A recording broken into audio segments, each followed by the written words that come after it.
30 minutos han pasado de las 8 de la mañana. Podemos hablar tantos temas con Julio Picabea, política, economía, de todo, que no sabes por dónde ir, pero bueno, por suerte no va a ser la última invitación, así que vamos a empezar por una parte, porque no se puede todo, pero para continuar en próximas visitas seguramente. Bienvenido, ¿cómo estás? Hola Adrián, buen día, gracias Hola. por la invitación. Bien, te quiero aprovechar con este tema porque es muy preocupante y lo planteamos siempre. Hace poco se han conocido los datos del INDEC, que ha sido una cifra muy elevada, y vos recién me hacías un comparativo a 20 años, ¿no?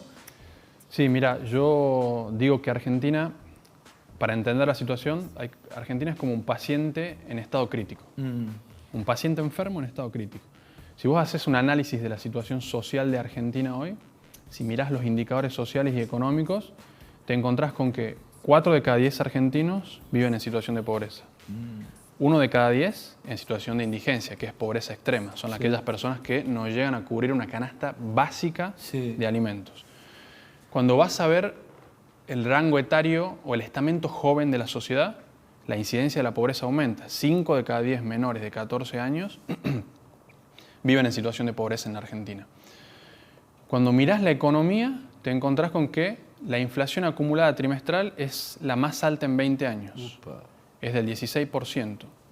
Consultoras privadas estiman una inflación del 60% anual. ¿Cuál es el grupo social que más se ve afectado por la inflación? Y obviamente los que trabajan en la informalidad, claro, los que no tienen actualizaciones salariales ni acceso a negociaciones paritarias sindicales.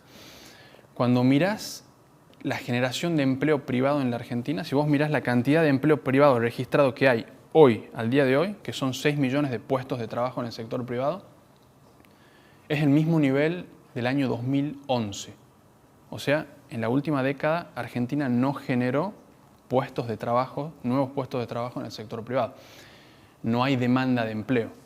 Entonces vos te preguntás por un lado, bueno, ¿cómo haces para reducir el elevado porcentaje de población que tenés en situación de pobreza si no se pueden incorporar al mercado laboral? Porque uno dice, bueno, necesitamos que estas personas vayan migrando de los planes sociales hacia el empleo, pero si no hay demanda de empleo, porque el sector privado hace una década que no genera empleo, y no genera empleo porque las condiciones macroeconómicas no favorecen la generación de empleo privado, porque tenés una inflación elevadísima anualmente, porque tenés una alta presión impositiva, porque tenés saltos cambiarios permanentes, crisis de deuda externa. Entonces, si no generás condiciones para que haya inversión privada, lógicamente, difícilmente haya generación de empleo. Entonces vos tenés una situación social y económica sumamente complicada que se da en Argentina, pero que es transversal a América Latina. La situación en América Latina es muy compleja porque América Latina viene de sufrir 2 grandes golpes. Por un lado, la pandemia, que impactó fuertemente. Te leí sobre eso, escribiste ayer, ¿no? Escribí sí, el domingo. La pandemia impactó muy fuerte en América Latina en 2020, obligó a los estados a tener que salir a aumentar el nivel de gasto público para contener la situación social, porque todas aquellas personas que trabajaban en la informalidad en el 2020, cuando llegó la pandemia a Argentina, obviamente con las medidas de confinamiento poblacional no pudieron continuar trabajando y el Estado tuvo que salir a asistirlas con programas como en Argentina el IFE, el Ingreso Federal de Emergencia, con medidas como la tarjeta alimentar, que fueron para contener la situación social. Si no se hubiese contenido la situación social en 2020, la pobreza hubiese sido mayor todavía. Eso fue una cuestión generalizada en América Latina. Ahora estamos saliendo de esas políticas contracíclicas. Los estados han quedado sumamente endeudados y están tratando de reducir ese déficit fiscal que tenían y van un poco achicando el gasto. Ahora, esto lo que estamos viendo y lo que puede pasar es un aumento del malestar social. A medida que los estados se retraen y comienzan a disminuir gasto público, puede aumentar el malestar social y de hecho venimos viendo una situación complicada en Perú, por ejemplo, con revueltas en la vía pública, y estamos viendo en Argentina los acampes de los beneficiarios de planes sociales en diferentes puntos del país que reclaman aumentos, particularmente del plan Potenciar Trabajo. Se retrae el Estado y avanzan las organizaciones. Claro, los estados han quedado sumamente endeudados, han contraído una deuda pública importante para poder afrontar la pandemia y ahora se están retrotrayendo. Y en ese proceso podemos ver aumento del malestar social, que de hecho estamos viendo algunos focos en América Latina. Sí. Ese fue el primer golpe que sufrió la región, pero ahora ha sufrido otro golpe más, que es la consecuencia del conflicto ruso-ucraniano, Sí. que lo que está haciendo es que aumente el precio del gas y que aumente el precio del petróleo. Y si aumenta el precio del gas y del petróleo, sube todo. Sube absolutamente todo, porque te sube el costo de flete, sube el valor de los alimentos, sube el valor de la energía y sube el valor del combustible. Se retraen los sueldos de nuevo. Exactamente. Entonces, el segundo golpe, además de la pandemia, está siendo el conflicto entre Rusia y Ucrania, que está ocasionando aumentos. Y es, Julio, ya que me llevaste a la guerra, ¿es esperable o plausible un anuncio como el que hizo Guzmán y el presidente ayer, un impuesto a la riqueza atendiendo a aquellos que han logrado más de 1.000 millones de pesos en este año y se beneficiaron con la guerra?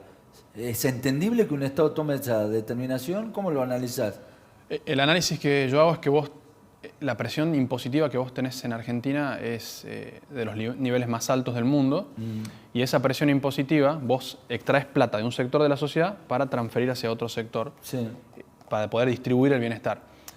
No se observa esa distribución del bienestar, porque si vos analizás el aumento de la pobreza en los últimos, la evolución de la pobreza en los últimos 30 años, desde 1990 hasta la actualidad, nunca hemos perforado el piso del 25% de pobres en Argentina. Vos te parás en el año 1989 y ves la pobreza y era del 25%. Ese 25% se mantuvo, alcanzó picos en coyunturas económicas negativas. Por ejemplo, el 2001, crisis del 2001, aumenta la pobreza, se va al 60%, comienza a bajar. Y después, a partir del 2018, comienza a aumentar de nuevo. O sea, pero nunca perfora el 25%. Vos mantenés un nivel del 25% de pobreza. Es el piso. Es el piso desde 1989. Es un piso muy alto.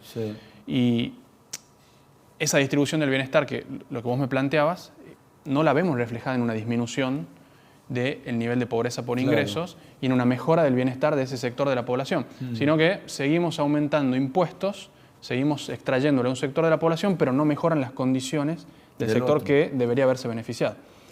Y al aumentar la presión impositiva, vos lo que estás generando es un desincentivo a la inversión privada. Claro, ahí es un cuento de nunca acabar. Exactamente, y vos para poder generar empleo privado tenés que generar condiciones que sean favorables a la inversión privada. Invierte. Que la gente, que los inversores pongan la plata en Argentina, generen puestos de trabajo y de esa manera poder ir migrando a la población que percibe planes sociales o que recibe transferencias monetarias desde el Estado hacia el empleo privado. Esto no quiere decir sacarle el plan social. El plan social en muchas situaciones se va a tener que mantener por largo tiempo, porque hay personas que difícilmente puedan incorporarse a un mercado laboral porque tal vez no tienen o no han tenido el acceso a la educación necesaria, las habilidades blandas necesarias para poder incorporarse al mercado y por lo tanto van a necesitar ser acompañadas por el Estado durante gran parte de su vida. Lo que tenemos que hacer es trabajar con las nuevas generaciones, con ese 5 de cada 10 menores de 14 años que viven en situación de pobreza. Bueno, ahí tenemos que apuntar, ahí tenemos que invertir, porque vos pensás que en 20 años se van a tener que incorporar al mercado laboral. ¿Y cómo van a hacer para incorporarse al mercado laboral si hoy tienen déficit de seguridad alimentaria, déficit de acceso a la vivienda, de acceso a la salud, de acceso a la educación? Está todo unido de alguna manera, ¿no? ¿Cómo van a incorporarse a un mercado laboral que es cada vez más competitivo y que está atravesado por la tecnología? La tecnología avanza sobre el mercado laboral, los trabajos más precarios van a tender a desaparecer porque van a ser reemplazados por la robotización y la tecnología. Entonces vos tenés que preparar a tus nuevas generaciones para que puedan insertarse en ese mercado y ser competitivos. Y para que Argentina pueda ser competitivo e insertarse en el mundo y ofrecerle bienes y servicios al mundo. Ahora, no podemos tener 5 de cada 10 menores de 14 años en situación de pobreza. ¿Por qué da la sensación de que se saca un sector para darle a otro, pero el ajuste no pasa por la política? Los mismos empresarios dicen eso. ¿Por qué no achican el gasto? ¿Es una materia pendiente eso, achicar el gasto público? Bueno, el gasto público en Argentina sobre el PBI es muy elevado. Tenés un importante nivel de gasto público. Lo que creo yo que la sociedad no observa es una evolución en la reducción del nivel de pobreza y en la mejora del bienestar, que también se viene observando en gran parte de América Latina. América Latina es la región más desigual del mundo. la más desigual del planeta. Y es desigual por los elevados niveles de corrupción, por las brechas educativas, por las brechas en el acceso a la educación, y es desigual porque los estados no son eficientes distribuyendo el bienestar. Y como charlábamos fuera de cámara, lo que está propiciando esta situación es que comiencen a crecer los extremos políticos. Cuando los liderazgos actuales no pueden afrontar las demandas de la sociedad, comienzan a aparecer aquellos que cuestionan al sistema político y que vienen por la periferia. Como Milei, por ejemplo. Como Milei en Argentina, como Boric, que vino por la izquierda más radicalizada en Chile, como Bolsonaro en Brasil, Castillo en Perú. Entonces, a mayor crisis de los liderazgos moderados que no pueden resolver los problemas sociales, que no pueden distribuir mejor el bienestar, aparecen los extremos políticos y comienzan a aumentar su intención de voto.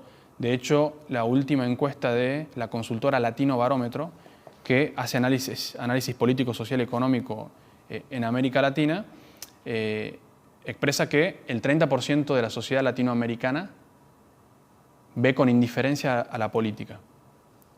Ve con indiferencia y no tendría inconvenientes en poner su voto en aquella persona que cuestiona al sistema político. Es decir, ahí está el caldo de cultivo de los extremos políticos. Ahí está la base de apoyo de los extremos políticos que vienen creciendo justamente por el malestar social hacia los liderazgos actuales que no están pudiendo resolver las demandas sociales.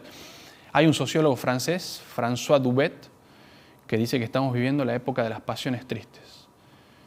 Toda la sociedad atravesada por sentimientos de indignación, de tristeza y de decepción con el estado de bienestar que no puede resolver las múltiples desigualdades que hay en las sociedades en el mundo occidental.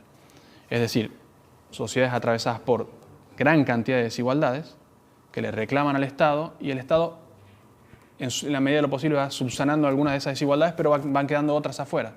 Entonces vos, como desocupado, te sentís abandonado por el Estado. Vos como pobre te sentís abandonado con el Estado. Como indigente te sentís abandonado con el Estado.